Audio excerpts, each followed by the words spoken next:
As-tu déjà rencontré quelqu'un que tout le monde admirait, intelligent, charismatique, respecté et qui pourtant a fini par tout détruire lui-même?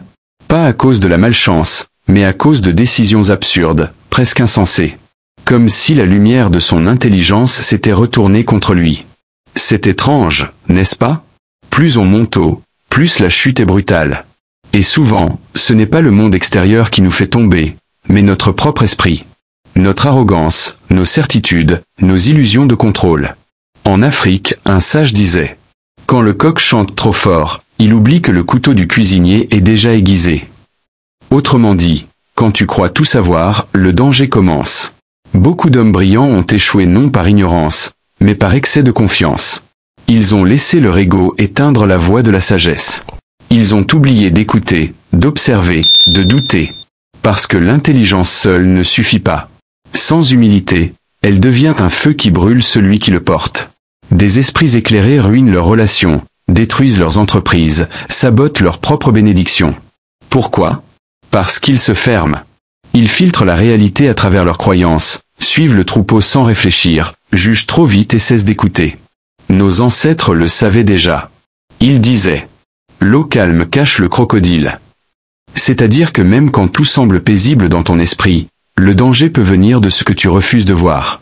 Un vieux maître raconta un jour à son disciple « Tu veux apprendre? Vide d'abord ta tasse. » Et il versa du thé jusqu'à ce que la tasse déborde.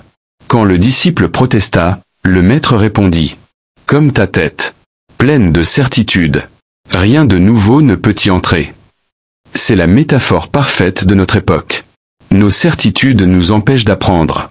Épictète disait « Tu ne peux pas apprendre ce que tu crois déjà savoir. » Et chez nous, on dit « L'homme qui refuse d'écouter finira par apprendre à genoux. » La vraie sagesse, ce n'est pas accumuler des connaissances, c'est purifier ton regard.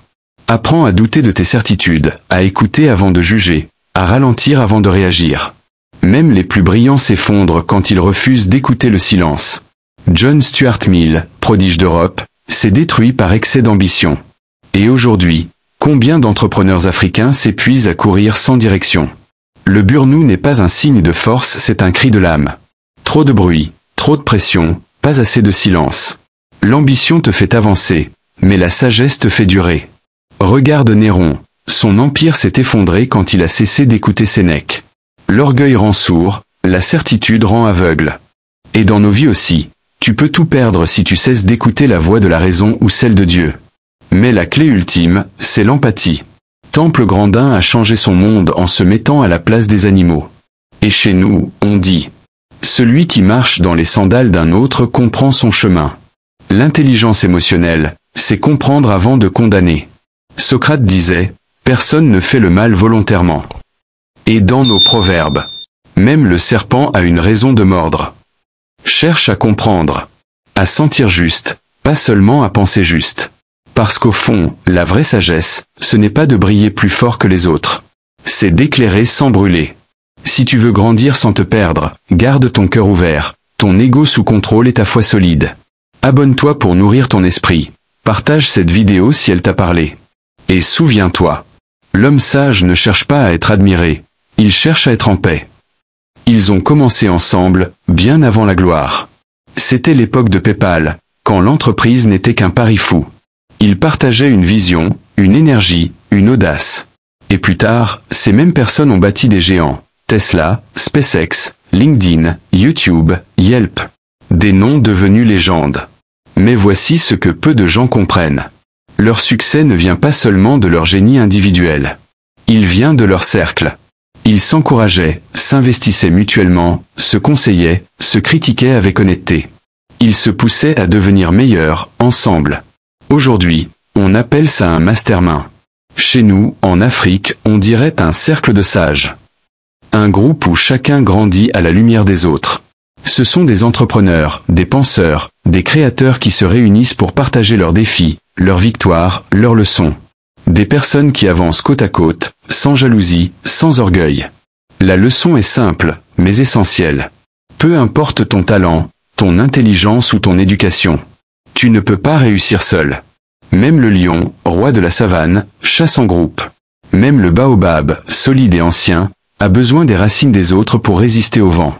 Tu as besoin d'un entourage fort, d'un cercle qui te tire vers le haut. De personnes qui te rappellent tes objectifs quand ta motivation faiblit. Qui te défient avec bienveillance. Et qui t'aident à te relever quand tu tombes. Parce que le fer aiguise le fer. Une lame seule s'émousse, mais au contact d'une autre, elle devient tranchante. C'est pareil pour les êtres humains. Entoure-toi de personnes qui t'inspirent et te challengent. Fuis les cercles où on se plaint, où on critique, où on se moque de ceux qui essaient. Car comme disait Épictète, si tu vis avec quelqu'un qui boite, tu apprendras à boiter. Nos anciens disaient aussi, dis-moi qui t'accompagne, je te dirai où tu vas. L'environnement social façonne ton destin. Tu deviens le reflet des 5 personnes que tu fréquentes le plus. Alors choisis bien ton village. Et fais en sorte d'y apporter aussi ta lumière. Mais attention, le plus grand ennemi du progrès, ce n'est pas l'échec, c'est l'ego. Ce n'est pas une force extérieure qui détruit les empires, mais l'arrogance intérieure. L'ego te fait croire que tu sais déjà tout. Et c'est précisément quand tu commences à réussir que ce piège se referme. Le succès nourrit l'ego, jusqu'à ce que la confiance devienne excès de confiance. Et à ce moment-là, tu cesses d'apprendre. Zénon disait, « Nous avons 2 oreilles et une bouche pour écouter 2 fois plus que nous ne parlons. » Chez nous, un sage Mossy ajoutait, « Celui qui parle sans écouter sème des mots, mais ne récolte jamais de sens. » L'humilité, c'est écouter pour comprendre, pas pour répondre. C'est admettre qu'on ne sait presque rien. Et rester curieux malgré les succès. L'ego, lui, déforme la réalité, cherche la validation et rejette la vérité. Il nous pousse à croire ce qui flatte plutôt que ce qui élève. Voilà pourquoi il faut le combattre chaque jour. En redevenant élève. En côtoyant des gens simples et vrais. En restant ouvert aux nouvelles idées, même quand elles dérangent. Ne t'installe jamais dans la complaisance. La croissance ne s'arrête jamais. Reste un éternel étudiant, peu importe ton âge ou ton statut. Dans un monde saturé d'ego, de comparaison et de bruit. Ces leçons anciennes sont plus actuelles que jamais. Vide ta tasse. Questionne tes certitudes. Cherche la paix avant la gloire. Et souviens-toi. L'arbre qui se courbe devant le vent reste debout après la tempête. Si ces mots résonnent en toi, c'est peut-être le signe que tu dois toi aussi bâtir ton propre cercle de sagesse. Des gens qui t'élèvent, qui t'écoutent, qui te poussent à devenir la meilleure version de toi-même. Partage cette vidéo à ceux que tu veux voir grandir avec toi. Et abonne-toi, car ensemble, nous bâtirons une génération d'esprits forts. Ancrés dans la sagesse et nourris par la foi.